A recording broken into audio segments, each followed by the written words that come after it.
Hello and a warm welcome to the show. Edward Dwurnik was one of Poland's most popular modern artists. A new exhibition, Pride and Shame, looks at his work from the 1970s to the 90s, decades of enormous social and political change in the country. To discuss the exhibition and what his work tells us about Poland, I'm joined by its curator, Łukasz Ronduda. Hello and welcome, sir. Delighted to have you with us. Hello. So the exhibition is called Pride and Shame. Why did you choose these two emotions? Because these two emotions, they are fundamental emotions which appear when we are contacting the other. They are connected to social mobilization, to the change in the kind of social hierarchies. Shame appears when we occupy the place we don't want to occupy anymore, and the pride appears when we achieve the status, social status we wanted to achieve. So Dwurnik often painted ordinary people. What was so interesting in them for him? He was one of them. He was from the working class family and from a very small city in the south of Poland, and he wanted to represent the life of ordinary people because he lived in communist Poland, and in propaganda television and in propaganda official mediums this image of society was twisted and was not the ordinary people were not represented well. So he wanted to provide with a true representation of how people live in Poland, how his family, his members of his community live. But also, I mean, the way he painted them, right? There seems to be a lot of contradictions. Sometimes these paintings are quite affectionate, sometimes even grotesque. How shall we read that? Yes, he was referring to many different artistic sources. He was fascinated by outsider art brut. His master was Nikifor Krynicki. The artist he kind of chosen him to be his master, and he was also fascinated by the Polish historical and realistic painting from 19th century, like Jan Matejko, for example. Dwurnik took from Jan Matejko this large-scale paintings, kind of depicting the very important scenes from Polish history, with Polish kind of national heroes, and he took this large scale and to depict the life of ordinary people, to this kind of very mundane, common life. So let's explore the angle of Nikifor a little bit further. What did he see, what did Dwurnik see in Nikifor's work that was so fascinating to him? Dwurnik rejected the elitism. He was the first member of his family who graduated, who kind of achieved the higher education. So he thought that he's kind of betraying his class, his family, in a way. And he rejected the very modern, artistic, avant-garde milieu he met in Warsaw at the beginning of the 70s, which was very cosmopolitan, very international, very elitist. And he thought that if he will participate in this artistic movement, he would kind of betray himself. And he chose Nikifor because this artist was illiterate, autodidactic. He taught himself how to paint, and he was really on the margins. He lived on the margins. Nikifor had a real connection with, let's say, real life. And Dwurnik used to dress like Nikifor.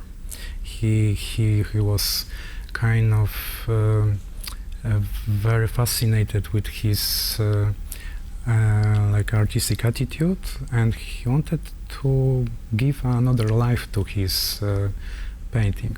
So let's talk about Dwurnik's rapid social ascent, if you will, or social and artistic ascent. So how did that translate? What impact did it have on him, both, on his life as well as on his work? So Dwurnik was a painter of this upward social mobility he was kind of witnessing in 70s Poland, and he was also subjected to those processes.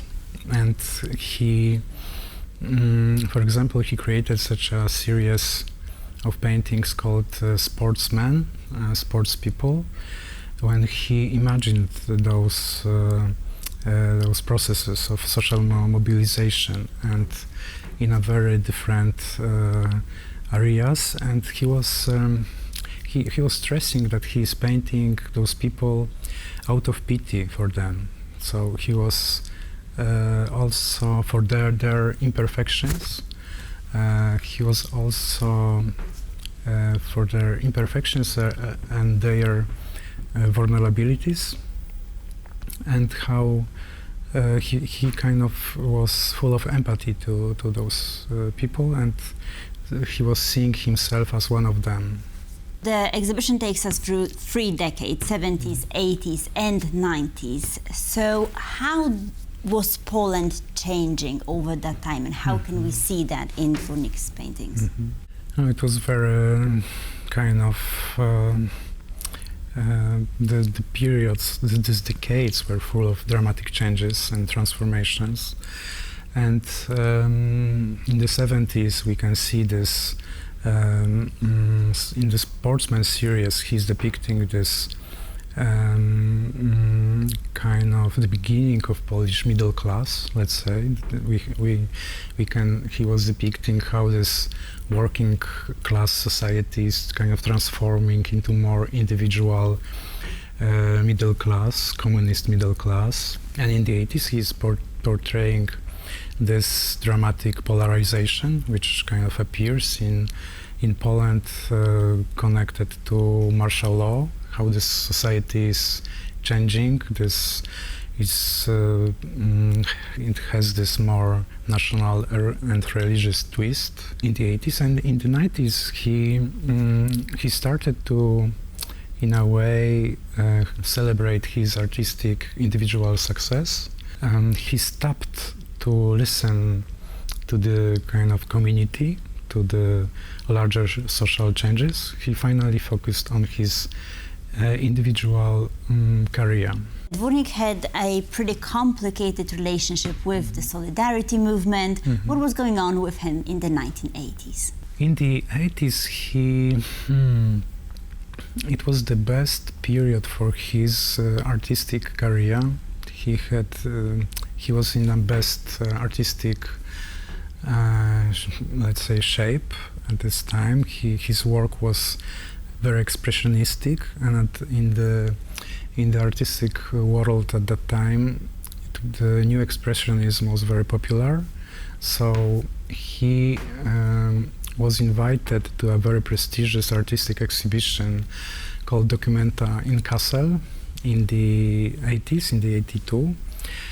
And to participate in this exhibition, he was like blackmailed by the communist authorities that he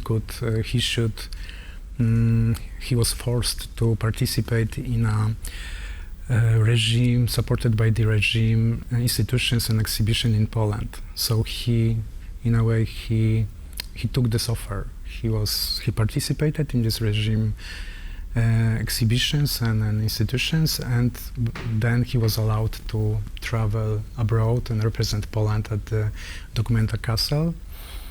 And he, being there,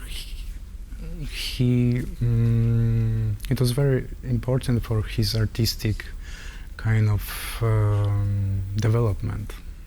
And then in the 1990s, we get the Tulips series. They were very commercially popular, but some critics said they were kitsch.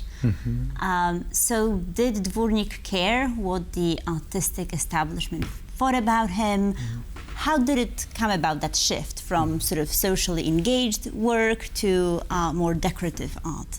Dwurnik always wanted to be a popular artist. He wanted people to kind of have his work at home. He always dreamt that his work will end up in the people's houses and in the houses of his models, let's say, these ordinary people houses.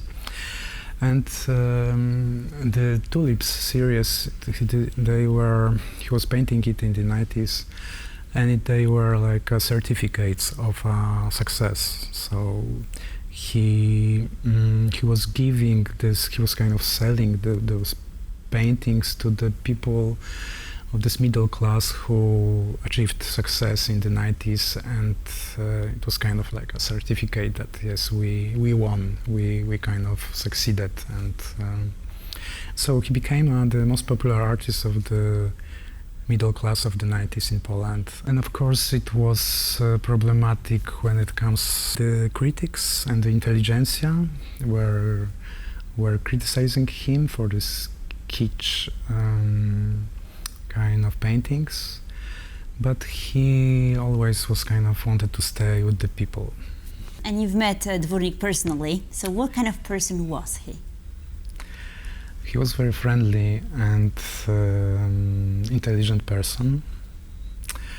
I met him when I was writing about the avant-garde of the 70s, and he was very helpful, and